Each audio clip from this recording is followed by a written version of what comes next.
All right. We'll go over homework problems. Let's cover new material first, then we'll do homework. And for those of you who have done logic already, most of this is going to be repetition. For those of you who aren't in topology, you're dead to me. I won't tell you not to get them. Oh, this is happening. All right. So let's continue with sets. So we've already done a section on sets. This is like sets 2.0. We're just going to continue with sets and introduce some operations on sets that chances are you've seen before in other contexts. So if I have two sets A and B, the union of A and B is the set of all x where x is in A or x is in B. So Venn diagram, if this is set A and this is set B, then what's A union B? Everything in A and everything. It's everything in here, plus everything in here, plus everything in here, right? A union B. For any x we pick, if x is in A or x is in B, then x is in the union of A and B. Now remember, this union is a, what is it? Relation? It's not a relation. A function? It's an operator. Operator, yeah. So there's two types of symbols that we have a lot. So for example, when I say 2 divides 8, that is a relation. This is a statement. I can call this true or false. Right? This is an operation. You can't call A union B true or false. Wouldn't that be a relation? No. It's an, oh, did you say operation? It's an operation. It takes two sets and it spits out a set. An operation on numbers like plus takes two numbers and it spits out a number. Oh, okay. So this is an operation on sets. It takes two sets and it spits out a set. It combines the two sets in some way. How does it combine them? Well, it puts an element in there if it was in one of the two sets. Okay? Feel like you got union? Next one, intersection. A intersect B. What is this? It's a set of all x where x is in A and x is in B. So looking at our little Venn diagram, which points are those going to be? The ones in A and B. So yeah, the middle. Yeah, it's just going to be the ones inside of this part right here. Does that make sense to everyone? Mm-hmm. Okay. And then A minus B, set subtraction. A minus B is a set of everything in A that's not in B. So if we take A and then we get rid of everything that's in B, what does that leave us with? That leaves us with this stuff just over here, right? So just A. No, because this point is not in A minus B. This point right here is not in there. Okay. You take everything in A and then get rid of everything that's in B. What that leaves you with is the stuff over here.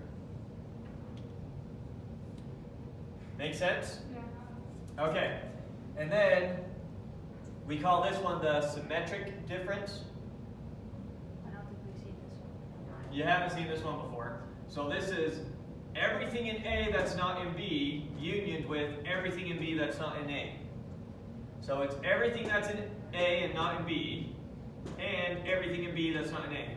Or a union of them. Taking out the middle part? Just taking out the middle part, exactly. So it's both the sides, not the middle. Okay. So another way that we write this one sometimes is it's A union B minus A intersect B. So it's the union, then get rid of the middle. That's A subtracting, not A intersecting. Oh, thank you.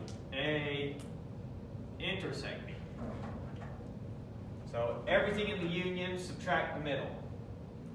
Or everything in A that's not in B, and everything in B that's not in A. Okay. So those are our 4 new set operations, and we'll introduce one more at the end. But first off, let's make sure that we understand these. So let's do some examples with some sets with just some numbers rather than dealing with points. So if I have A's 1, 2, 3, 4, B's 3, 4, 5, 6, what's A union B? 1, 2, 3, 4, 5, 6. Perfect. It's everything that's in A or B. Is 4 in A or B? Yes. Is 6 in A or B? Yes. Okay. Now the intersection, that's everything in A and in B. So what's A intersect B? 3 and 4. Just 3 and 4. Those are the only elements in A and B. Make sense? Yes. All right. What's A minus B? 1 and 2. 1, 2. 1 and 2. It's everything in A that's not in B. Right. So we start with A, then remove everything in A that's also in B. The only things in A that are also in B are 3 and 4. Get rid of those. We're left with 1 and 2. The symmetric difference. Everything in A that's not in B, and everything in B that's not in A. So what's this one? 1, 2, 5, 6. Perfect. Anyone confused by any of those? Anyone want to see more examples of a particular one of these operations?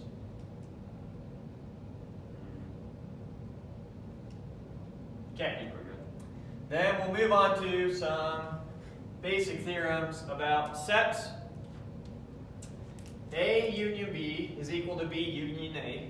In other words, union is commutative, right?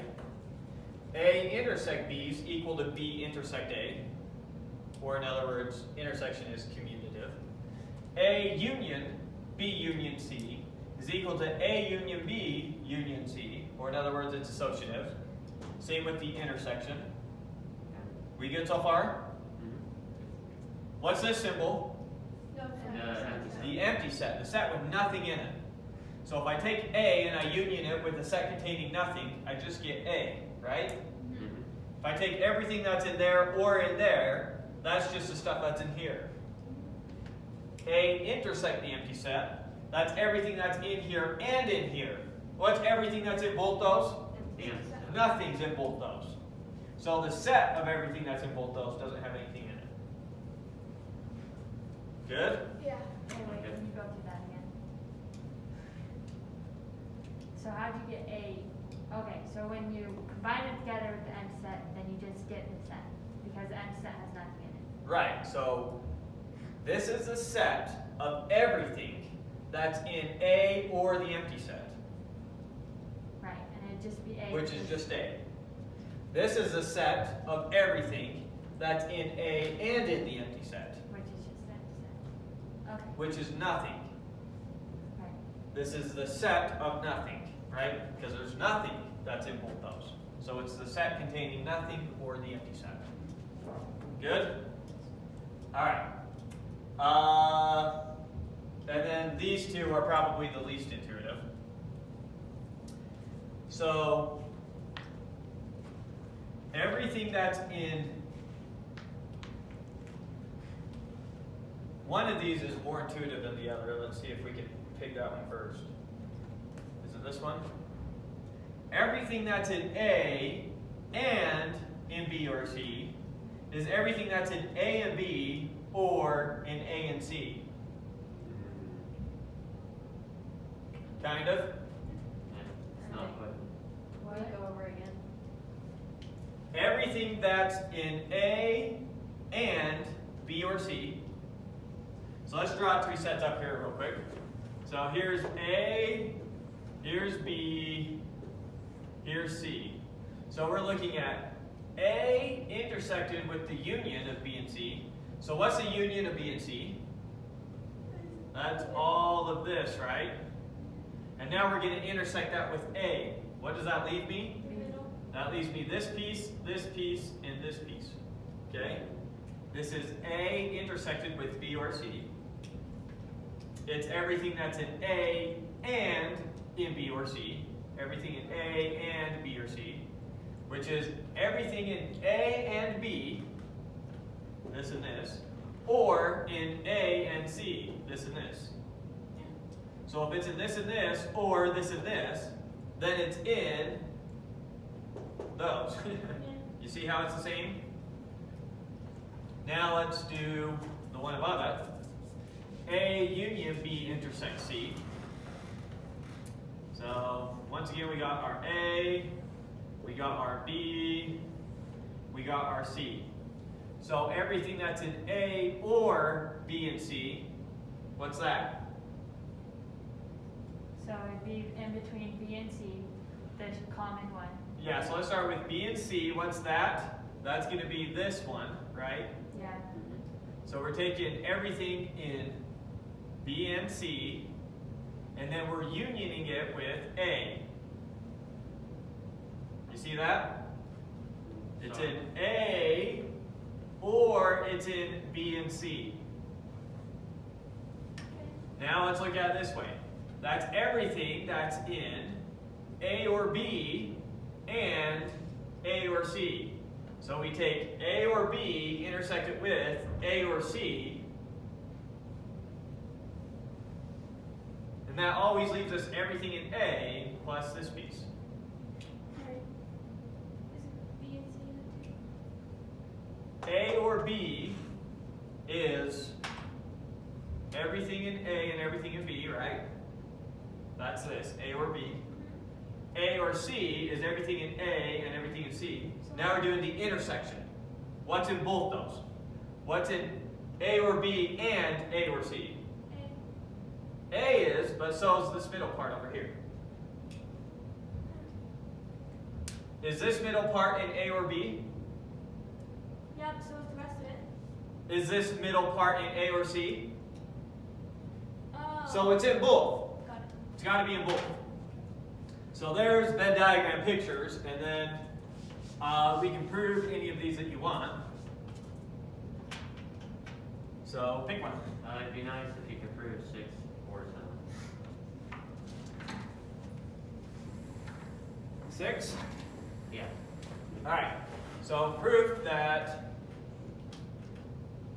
A union B intersect C is equal to A union B intersect A union C. Okay.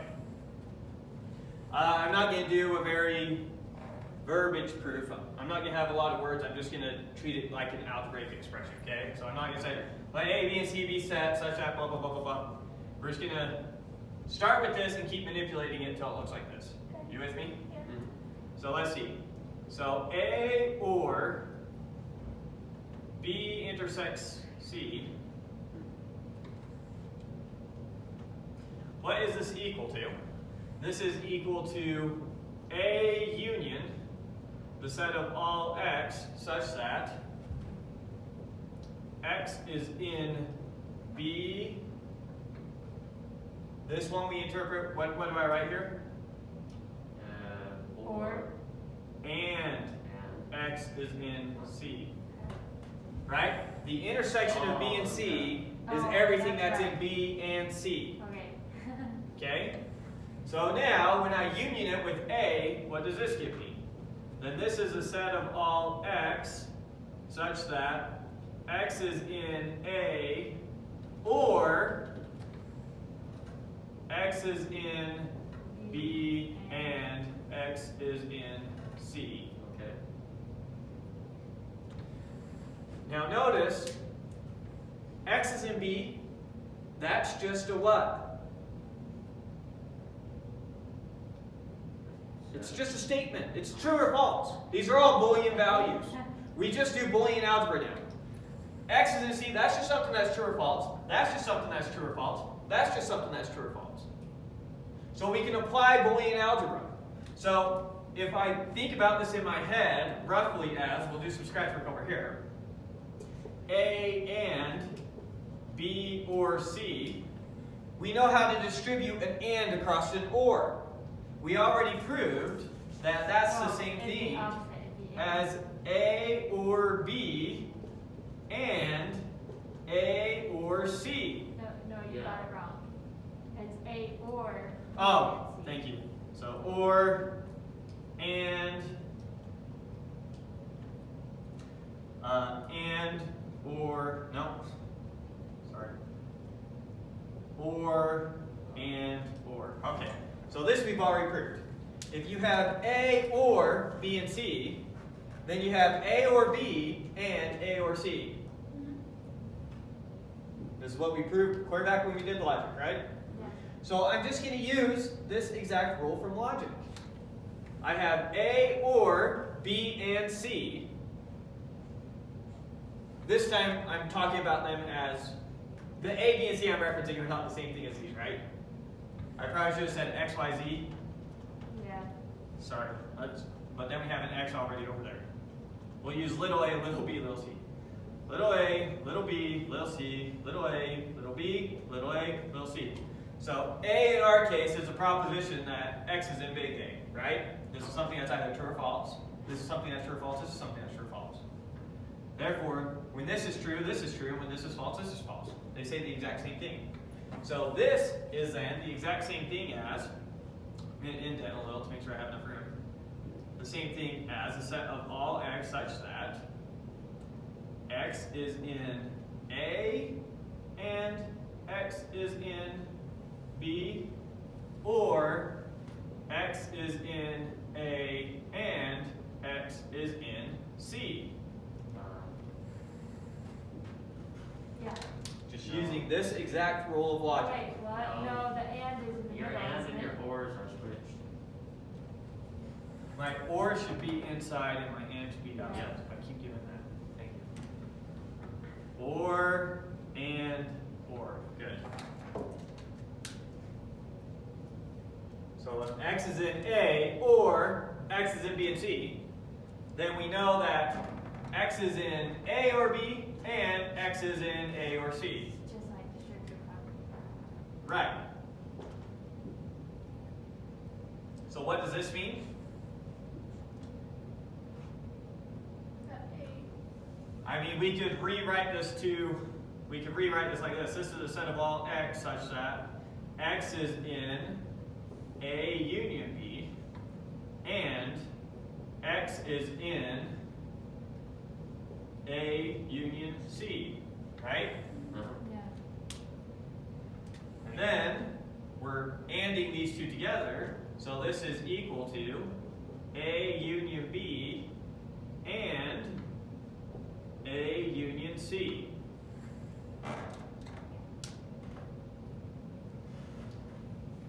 So the whole trick to these types of proofs is just going from your sets to your logic. Once you get to the logic, you do the logic the way that you always do, then you go back to sets. So how do I prove that that union is commutative? I use the fact that I know that or is commutative. How do I prove that this is commutative? I use the fact that and is commutative.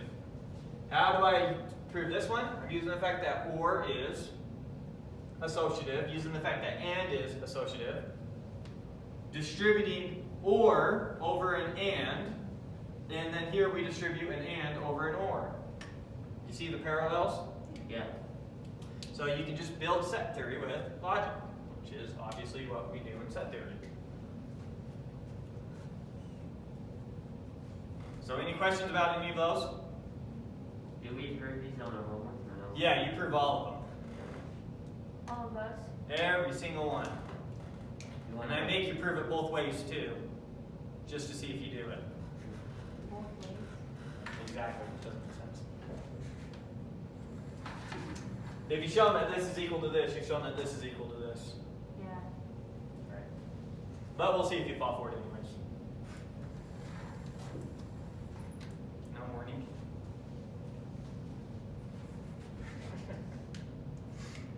Okay.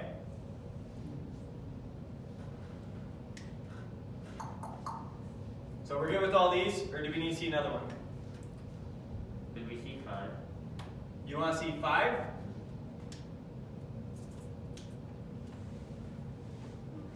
Sure. Which one of those on 5 do you want to see? The first one. The No, first one. The second one. The second one. All right, proof. A intersect the empty set is equal to the empty set. Okay, so A intersect the empty set is equal to the set of all X such that X is in A and X is in the empty set. Notice that X is in the empty set is always False. false. So this is the same thing as the set of all X such that X is in A and false. What's anything and false? False. False. So this is the set of all X such that false, some false condition. What are all the X's that satisfy false condition? There aren't any.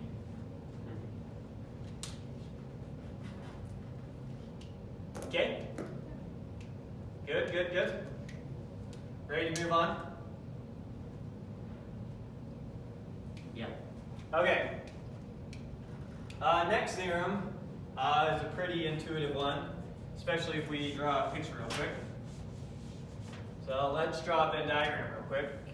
So it's saying, if we look at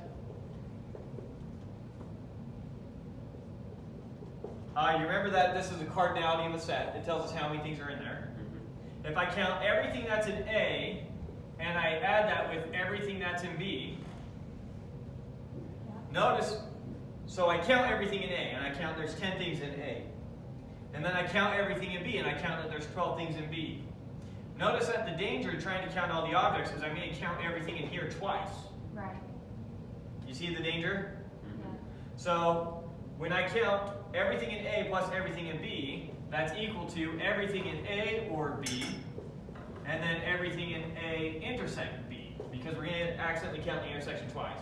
Accidentally, probably should say that. We count the intersection twice, right? We count everything in the middle part twice. Right.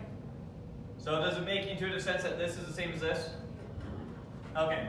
So that's what our next proof is, and it's going to be a counting proof.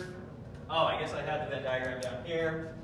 So here's what I'm going to say in the proof. Let's switch to an orange marker. I say, for every object in the set A, I'm going to give it a label A. So I go through and I give everything in here a label A, A, A, A, A. And I say, now everything in set B, I'm going to give it a label B. B, B, B, B, B, B, B. And then I'm going to count how many labels I gave. Right? And I'm going to say that there's two ways that you can count all the labels I gave. You can count everything in A, since I gave everything in A the label A, and then you can count everything in B, since I gave it the label B. That's one way to count it. I'm going to say the other way you can count it is you can count all the objects that I gave only one label to, and then all the objects I gave two labels to. And that counts all the objects. Therefore, we counted all the objects, therefore the counts are the same, therefore the ways that we counted them are equal. That's high level how the proof works. Can you repeat what you said the second time? Like your second way to count it? My second way to count it. So my second way to count it is I first count all the objects that I gave at least one label to, which is going to be A union B. I see. Last time you said just one. At least one makes sense now. Oh, I meant at least one, so good catch. And then yeah, then we count the ones that we gave more than one to, which is going to be A intersection B. So the sum of those two is equal to the size of A plus the size of B. That's what we're proving. All right, so let's go over the proof. Let A and B be sets, and let us attach a label A to every object in A and a label B to every object in B. With me so far?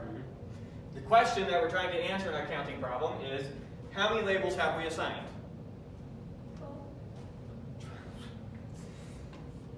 We're saying in general. This is just a picture to help us think. I mean, for any two sets A and B, I'm showing that this is equal to this. This was just an example to help you understand big picture what I'm doing. How can you answer that question? How can I answer what question? The second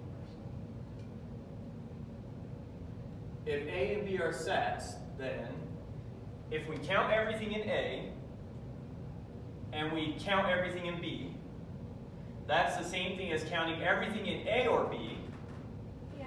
and then counting everything that's in A and B. That's what we're proving here. So I'm saying for any sets A and B you have, you can give a label A to all the points in A, and you can give a label B to all the points in B. And then the question is, how many labels did we give? We gave all the objects in A a label. We gave all the objects in B a label. That's one way to count it. Another way we can count it is we gave all the objects in A union B at least one label. And then we gave all the objects in here an extra label. Because notice we're not counting how many objects are in either set. That's just this. we're counting how many labels we gave. We're saying if we counted all the objects in this set and then added it to when we counted all the objects in this set, we're going to double count on some. Yeah. Does that make sense? Okay. So the question is, how many labels have we assigned? All right, on the one hand, we assigned the size of A labels to A and the size of B labels to B for a total of this many labels. Straightforward way to count it. I gave every object in A a label, I gave every object in B a label. That's how many labels I gave. Good? Another way to count it, on the other hand, we assigned at least one label to all the objects in A union B. Right? If for any object that was in A or B, we gave it at least one label. And then we gave an extra label to all the objects in A intersection B for a total of that many labels. Since that and that count the same thing, then they're equal, and we're done. Good? Why do we want to know that number? Why do we want this formula? Yeah. We'll use it. We'll use it right now. Why do they need to count it twice though, in the middle? It's just that the size of A plus the size of B risks counting objects twice. Okay. Right? If there's any intersection, then we're going to count those objects twice. That's all the formulas capture. So let's use this formula to see how we might use it in practice. How many integers in the range of 1 to 1,000, including 1 and 1,000, are divisible by 2 or 5? You understand the question? So, really quick, we're going to make A all the ones divisible by 2. And how many objects are in A? How many between 1 and 1,000 are divisible by 2? 500, half of them, all the evens, right? So this one has size 500. How many are divisible by 5? 200. 200. Are you confused by how we're doing that so fast? I was, and I'm not. Now you're not? Right? Every 5 numbers, you count a number that's divisible by 5. 1, 2, 3, 4, 5, 6, 7, 8, 9, 10, 11, 12, 13, 14, 15. So, if we get one every 5 and we count a total of 1,000, we've got 200 that are divisible by 5. Okay, so now we want to know how many are divisible by 2 or 5.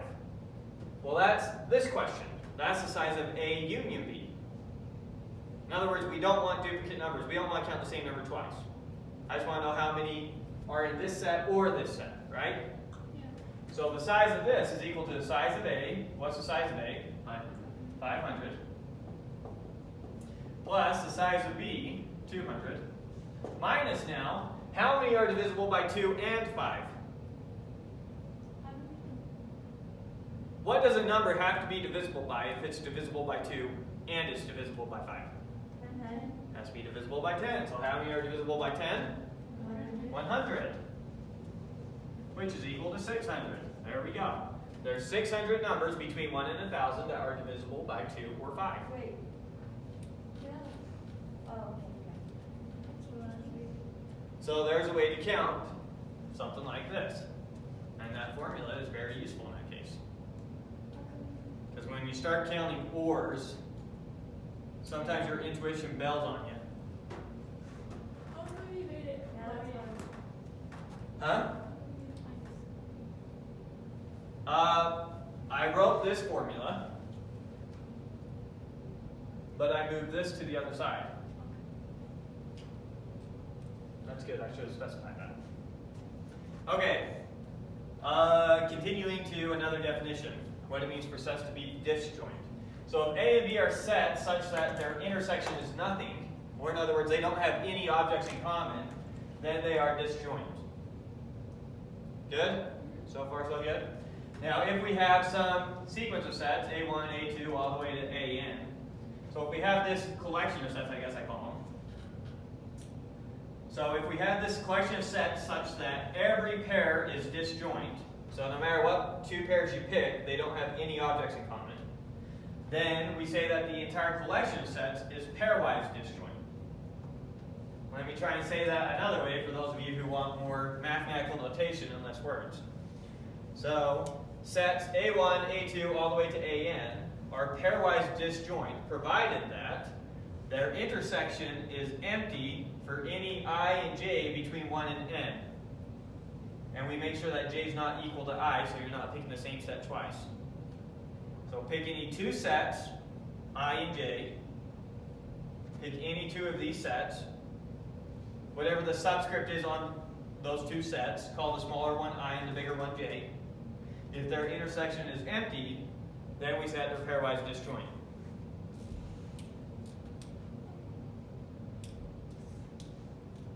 Good? Good. Is it true that if they're pairwise disjoint, then the sets themselves are disjoint? Then the sets themselves are disjoint. If A and B are pairwise disjoint, then Yeah, so pairwise disjoint is taking the notion of disjoint and applying it to an arbitrary number of sets. So pick any two sets. If I have a set of pairwise disjoint sets, pick any two sets, they're disjoint. So Venn diagram mode, these sets are all pairwise disjoint. They don't have any overlap. If I add one set like that, now these sets are not pairwise disjoint. These ones are, but these ones are not. Because there are two sets, namely these two, that have some intersection. Make sense? So let's do an example with some actual numbers. So let's look at the set 1, 2, 3, 4, 5, 6, 7, 8, 9. Are these pairwise disjoint? yes. I thought they had to be a set containing multiple sets. We won't worry about that distinction here. Just some collection of sets, some list of sets, some. Yeah, we'll be more specific in set theory. What? You'll see how we're being fast and loose next week in topology. Okay, anyways, so yeah, these are pairwise disjoint. These three sets are pairwise disjoint, right? I still don't get how. I get how they're disjoint, but not pairwise disjoint. These two are disjoint, these two are disjoint, these two are disjoint, these two are disjoint. Any two sets you pick from these three sets are disjoint. That's what we mean by pairwise disjoint. Okay. But doesn't your definition say that A and B are pairwise disjoint if all the sets that they contain are disjoint? A and B, if A and B are set such that their intersection is empty, then they are disjoint. So that takes care of disjoint. Now we're going to talk about pairwise disjoint. If A1, A2 to AN, if this list of sets, maybe collection's a bad word there, if this list of sets is such that every pair is disjoint, any two that you pick from there are disjoint with each other, then they are pairwise disjoint. Yeah, so how can you say that A and B are pairwise disjoint if they are not a list of sets?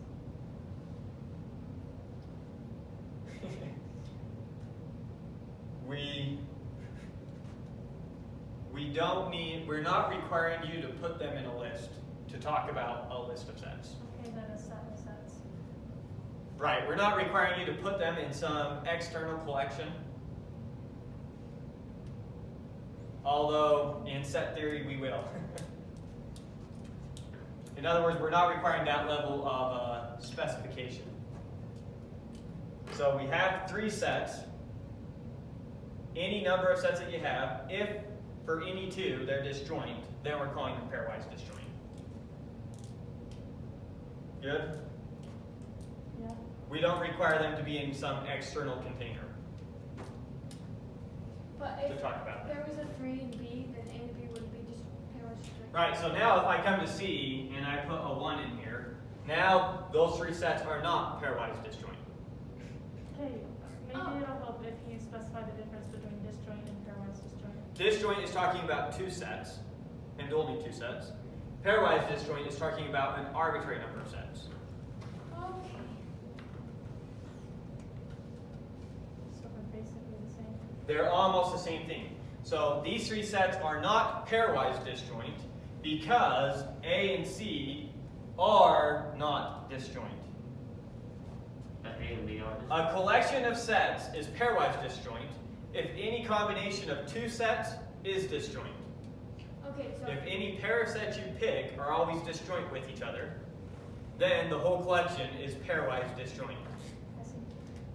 so A and B are disjoint, but A, B, and C are not. Yeah, so these two are disjoint, these two are disjoint, these two are not disjoint. Okay. Therefore, the collection ABC is not pairwise disjoint. Good? Okay. Quick proof. If A and B are disjoint, then the size of A plus the size of B is just equal to the size of A union B. Let's do that real quick. Let A and B be set such that they're disjoint. What does it mean to be disjoint? Their intersection is empty. That's what it means to be disjoint. So then, the size of A plus the size of B is the size of A or B plus the size of A and B. The size of A and B is just 0. It's empty. Their intersection is empty. You see it? Yeah.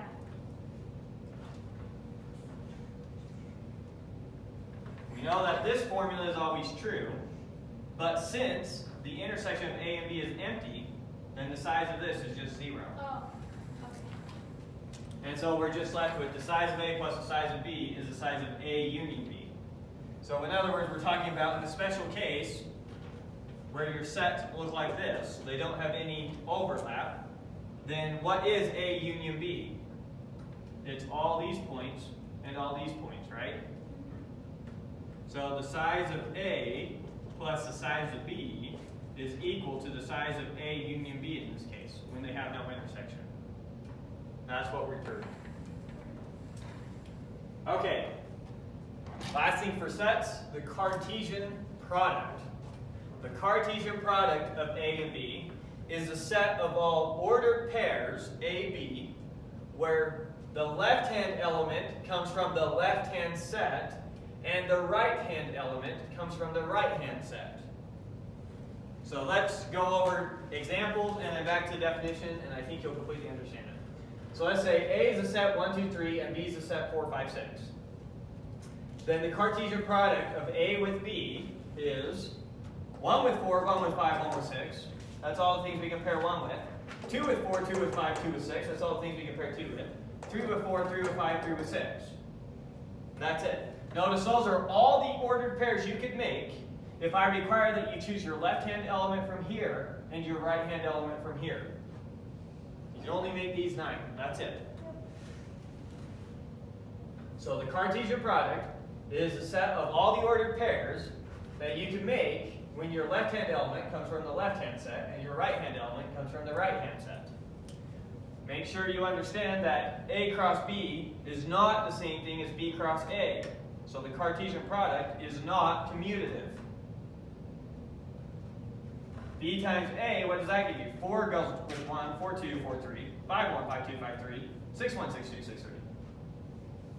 Feel like you understand the Cartesian product? Yeah. And then you'll do as your homework to show that the size of the Cartesian product is just the size of A times the size of B. A times B. The size of this set is just the size of this set times the size of this set. 3 times 3, 9 in this case. Good? Okay, so that finishes off sets. And now we'll move to a couple counting proofs. And then we're done. Ready? Ready to shift gears?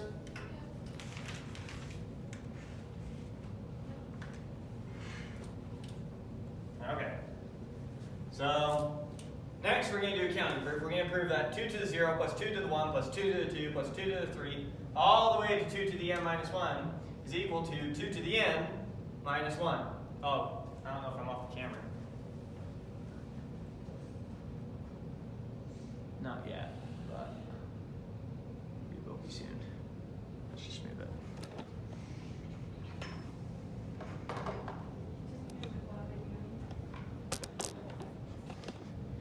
not just going to stop the video.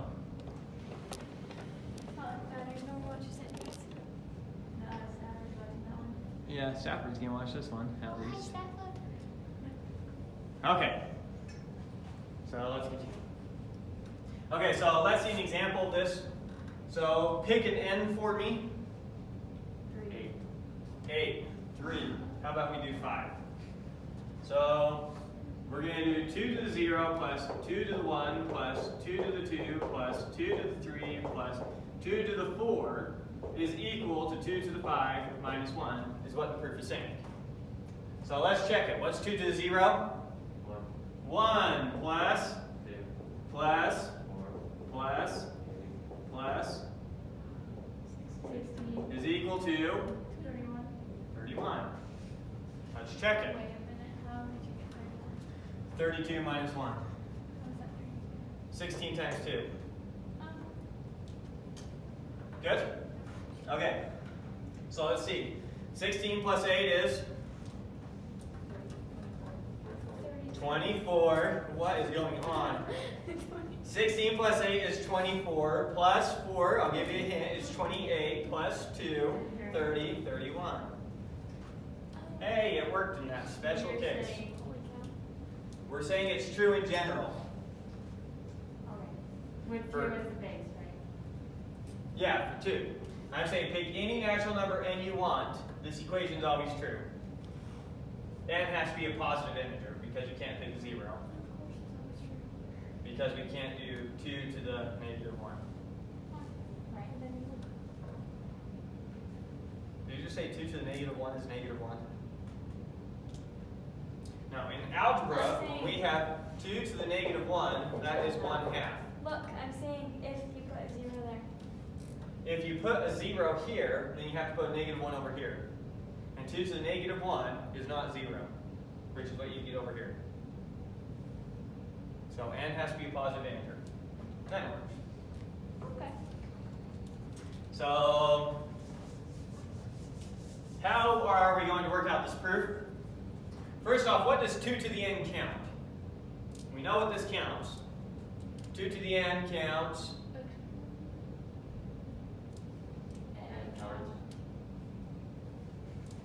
Pairs.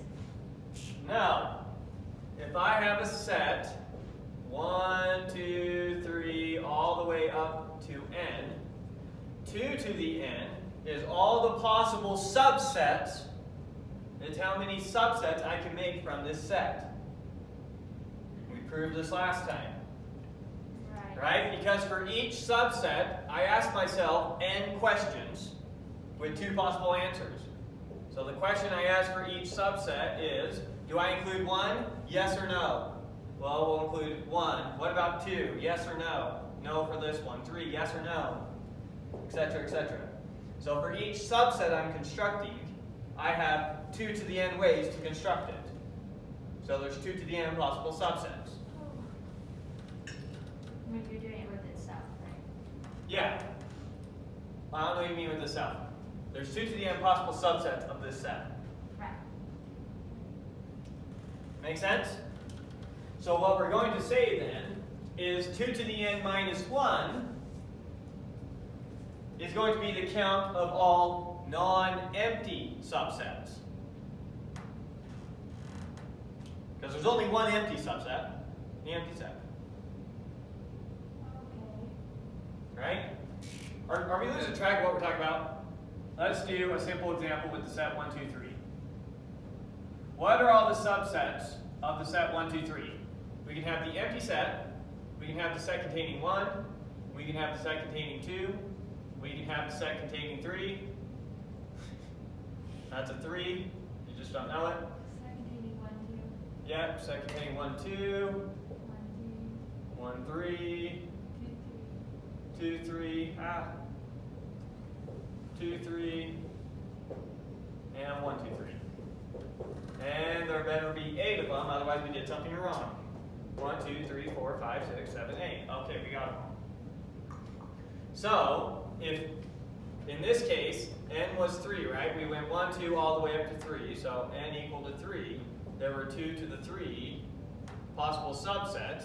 And I'm saying there's 2 to the 3 minus 1 non-empty subsets. So I'm getting rid of this one. I say we're not going to count that. Okay.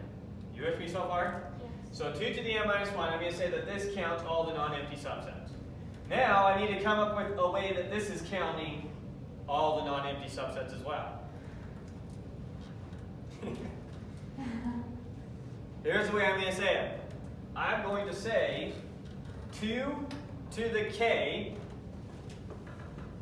I'm going to say, let's just do concrete examples and I'll generalize it. I'm going to say 2 to the 0 counts all the subsets with 1 as its max element. How many subsets have 1 as its max element? No, just 1.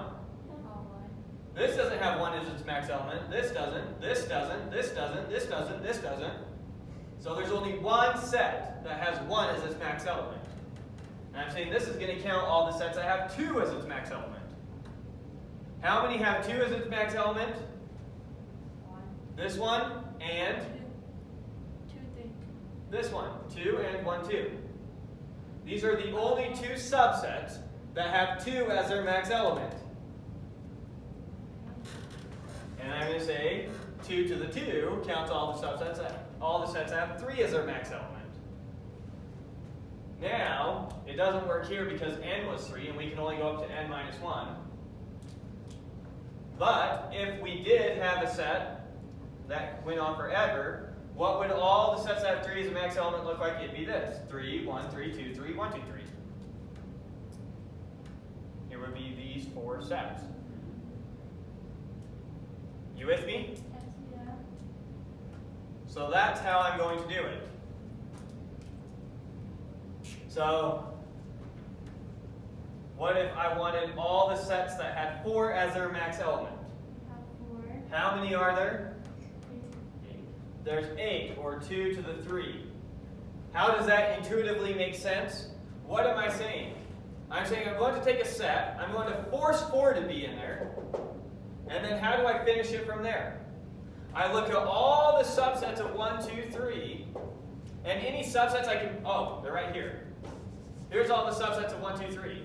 I can pick any of these, and whatever's in those is how I can finish it. These are the 8 ways I can finish this set. Once I say 4 is its max element, then I can put nothing in there, I can put 1 in there, I can put 2 in there, I can put 3 in there, I can put 1, 2 in there, I can put 1, 3 in there, I can put 2, 3 in there, I can put 1, 2, 3 in there. Those are all the ways I can finish this set and still have 4 as its max element. Does that make sense? Okay, so I think we're ready to get the proof now? Okay. Okay, so Wait, let what does that n, prove, though? huh? Once you say that this is its max element, what does that say, though? So, oh, okay, good. Let's come back full circle. I'm saying that there's, so one way, so this counts all the non-empty subsets, Right. right? I'm going to say another way that we can count all the non-empty subsets is we can first count all the ones with 1 as its max element, then with 2 as its max element, then 3 as its max element, then 4, then 5, then 6, all the way up to n, and thereby counting all the sets. Because every non-empty set either has a max element of 1, or 2, or 3, or 4, etc., all the way up to n. Because it's going to be subsets of 1 to n. So that's how they're counting the same thing. You good? Okay. Alright, so let's do it. So let n be a positive integer. You good with this notation? I know you are. Are discrete math people good with this notation? N is a positive integer. And let big N, that we're not using the naturals, there's not another line over there. This is just a set. Let big N be the numbers 1, 2, all the way up to whatever that positive integer is. Except it's not the naturals. It happens to be. Well, not the naturals because it doesn't go on forever. The naturals go on forever. Oh. This terminates. There's only n of them, however many that is. Okay, so the question that we're going to answer, that we're saying that this is going to count, this is going to count, is how many non-empty subsets of n can I make? How many non-empty subsets of n are there? And I'm saying that this counts them and this counts them. Since it counts the same thing, they're equal. Follow the logic there? Okay, so let's go over it. Observe that there are 2 to the n subsets of n. That's something we already know. We proved that last week. So 2 to the n minus 1 non-empty subsets, because there's only one empty set subset. Good so far? Yeah. All right. Next, now consider the number of subsets of n with k as a max element, where k is just some number between 1 and n. Yes. Right? So we're going to look at all the subsets with 1 as a max element, then 2, then 3, then 4, all the way up to n, where k is the particular one that we're talking about. Okay, so consider all the subsets of n with k as a max element, where k is a number between 1 and n. Such subsets, picking one of those subsets that has k as a max element, such subsets are of the form some number of elements and then k. K's for sure in there, right? And it's a max element. So we're going to have a bunch of elements, however many, but then we're going to have k in there. So such subsets are of the form this, where the other elements are chosen from this set. What elements could I put in there to finish this? I can only choose from these. I can choose any combination of these I want, but these are the only ones I can choose if I want k to be the max element. I can only choose numbers less than k to finish the set. Does that make sense?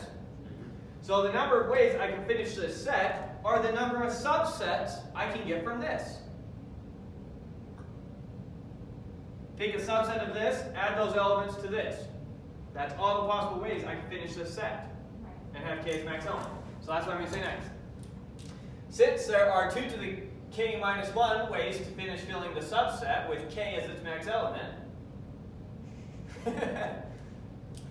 You finished it in 7. then, yeah, that's awkward.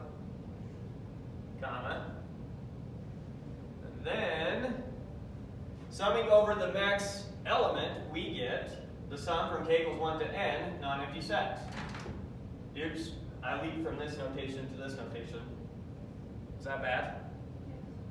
It is bad? Okay, let's make sure that these say the same thing in your mind.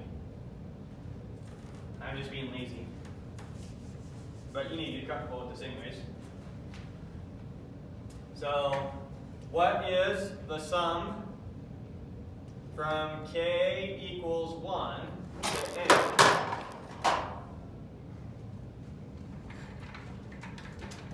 Oh, it's not. I just push it out. Okay. What is the sum from k equals 1 to n of 2 to the k minus 1? What do we get when we plug in 1 for k? 0. 2 to the 0, right? Yeah. So the first thing is 2 to the 0. And then we plus, what do we get when we plug in 2? 2 to the 1, plus 2 to the 2, plus dot, dot, dot. What's the last thing that we're going to plug in? We're going to plug in n, which gives us, what do I get when I plug in n? 2 to the n minus 1. That's what this is. So it's just a shorthand way for me writing this. You with me so far? Yeah. So all our sets with k as a max element look like this. And how many ways can we finish the set? How many sets can we make with k as a max element? However many subsets of this we can make. Right? Choose a subset of this, put k in it. That's how many sets we can make with k as its max element. Right? And there's this many ways we can make subsets of this. So if we do that for each max element k starting at 1 and going to n, then we count this many. Right?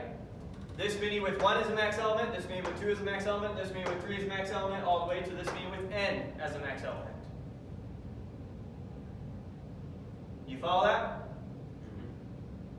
Therefore, that counts the same thing that counts, which is what we were proving. How can Good. you just bring the 1 down from, Bring the 1 I down. mean, why are you going n minus 1 instead of 2 to the n minus 1? Oh, did I? How can you say that that's the same thing? Because n minus 1 is different from 2 minus n minus 2 n minus 1. So this is a 2 to the n minus 1. This is a 2 to the n minus 1. Yeah. How can you say that? How can you make that jump? Because even with your summation, then your n is still n d. Your n minus 1 is still. You're saying how do I go from here to here? Yeah. We said that this counts all the non-empty subsets, and this counts all the non-empty subsets. Therefore, they're equal. We didn't algebraically show this. We did a counting proof. Oh, okay. If you want to algebraically show it, you need to do a proof by induction. Oh yeah, we already did it at the start. That's right. So at Yeah. the start, then. We went over the intuition for it, right? Because pick a number here. We'll stop at 2 to the 3. We're saying this is equal to 2 to the 4 minus 1. 15 is equal to 1 plus 2 plus 4 plus 8. Yep, 8 plus 7, 15. Right. I just forgot we already did the starting. Right, so we This is established not actually set. intuition, but the proof is that these two are counting the same thing, therefore they're equal. Not that there's some algebra leap you should be able to take in your head to go from here to here. Make sense? Cool beans. All right. We'll take a break right there while I get ready for the next example. And then after that, we'll go over any homework questions. Oh, I need to give you guys back your test, huh? So we'll do all that fun stuff after we do the last example problem. You remember the first time you gave that teacher showed us? Oh, I already know because I looked in grade book too. I got.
just do homework 3? Homework 3, week 10. Okay, never mind. We just did homework week 4.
Oh, are these our tests?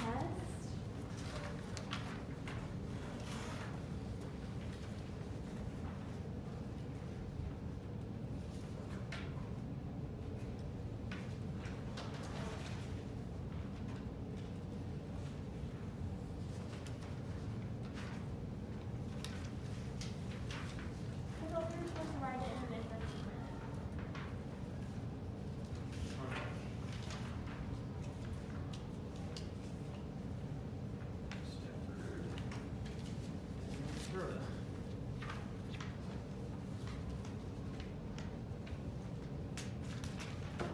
Okay, so first off, mention for week 2 homework. I was afraid I'd never get to it, so for those of you whose homework I didn't get to, sorry. If you have questions on it, ask me about it. Other than that, I just gave you full credit. That way I can focus on your later homework to make sure that you understand it, because we have a test next week. Don't forget that. Now, universally on your homework, you all misunderstood. I think that this is 8.12. So we're going to go over 8.12. You all got full credit on it. If every student misunderstands the problem, then I don't dock you for it. Unless it's on the test, then there's no excuses. So let's go over it.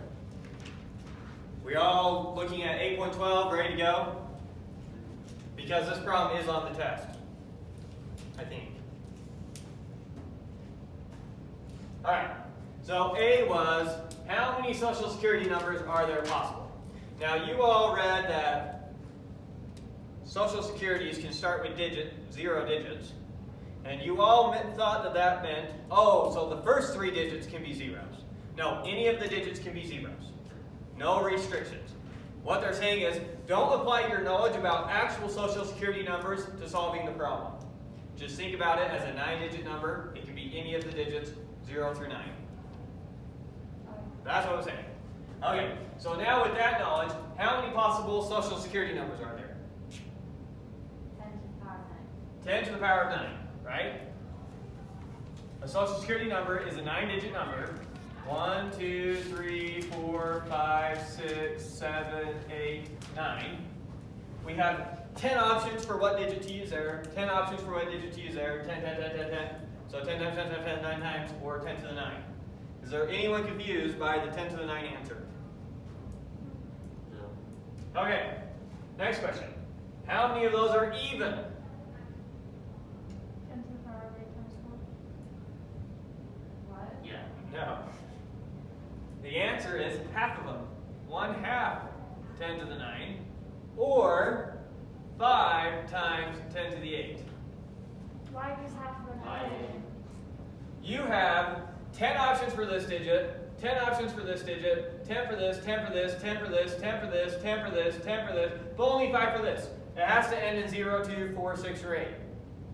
If it ends in 0, 2, 4, 6, or 8, it's even. You don't need to force any of these digits to be anything else. How is it?